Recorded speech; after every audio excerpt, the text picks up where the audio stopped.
ಎಲ್ರಿಗೂ ನಮಸ್ಕಾರ. ಇವತ್ತು ಮಗುಗೆ ಯಾವ ಥರ ತೇಗ್ ಬರೆಸ್ಬೇಕು ಅನ್ನೋದನ್ನು ನೋಡೋಣ.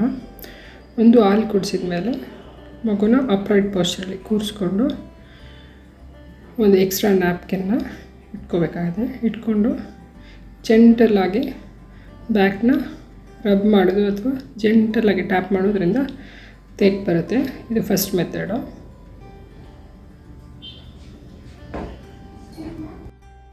ಸೆಕೆಂಡ್ ಮೆಥಡ್ ಬಂದುಬಿಟ್ಟು ಬೇಬಿನ ಶೋಲ್ಡರ್ ಮೇಲೆ ಇಟ್ಕೊಂಡು